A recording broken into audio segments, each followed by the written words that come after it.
കണ്ടോ എൻ്റെ സീനിയ, ഇതിൻ്റെ എല്ലാം വിത്ത് ഉണങ്ങാൻ തുടങ്ങി. അപ്പോൾ നമുക്ക് വിത്ത് എടുത്ത് വെക്കാമല്ലോ എന്നോർത്ത് ഞാൻ വന്നതാണ്. എല്ലാം ഇപ്പം മഴ വരികയല്ലേ, അപ്പം വിത്തെടുത്ത് വെച്ചില്ലെങ്കിൽ എല്ലാം പിന്നെ അടുത്ത വർഷത്തേക്ക് കാണിയാല. കുറച്ച് ഞാൻ വിത്ത് എടുത്ത് വെച്ചിട്ടുണ്ട്. അതുപോലെ ഇനി ബാക്കിയുള്ള വിത്തും കൂടെ എടുത്ത് വെക്കാമെന്ന് വിചാരിച്ചു. കുറേ ഉണ്ട്, ഇവിടെ കുറച്ചുണ്ട്, അപ്പുറത്തുണ്ട് കുറച്ച്, അങ്ങനെ കുറേ ഉണ്ട്. അപ്പോൾ അതെല്ലാം മഴ വരുന്നതിന് മുമ്പേ ഉണക്കിയെടുത്ത് വെച്ചില്ലെങ്കിൽ എല്ലാം പോയി പോകും.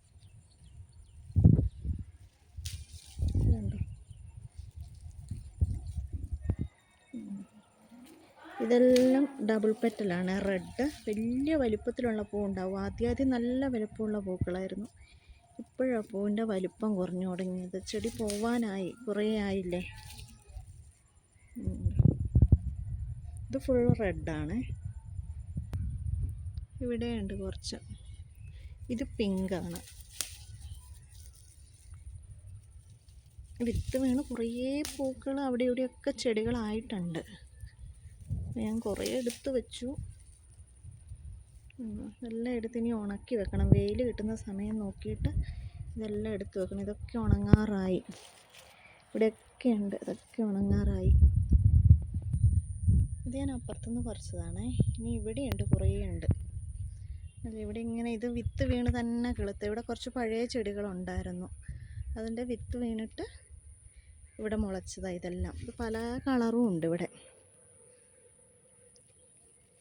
സിംഗിളും ഡബിളും ഒക്കെ ആയിട്ട്. ഇനി ഇതെല്ലാം കുറച്ച് ഉണങ്ങിയത് മാത്രം നോക്കി പറിച്ചെടുക്കണം.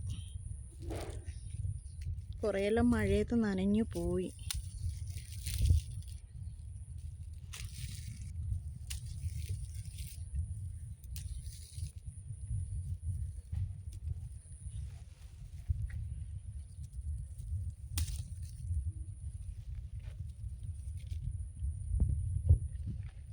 കുറേ സീഡ് ഉണ്ടായിരുന്നു, ഞാൻ കുറേ കൊടുത്തു. അതിൻ്റെ ബാക്കിയായത്.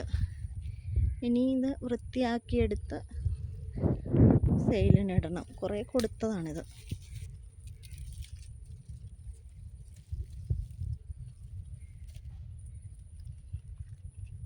ഇത്രയൊക്കെ ഉള്ളൂ. കുറേ ഉണ്ട് ഇവിടെ വീണ്. ഇതെല്ലാം വിത്ത് വീണ് കിളുക്കുന്നതാണ് ഇവിടെ.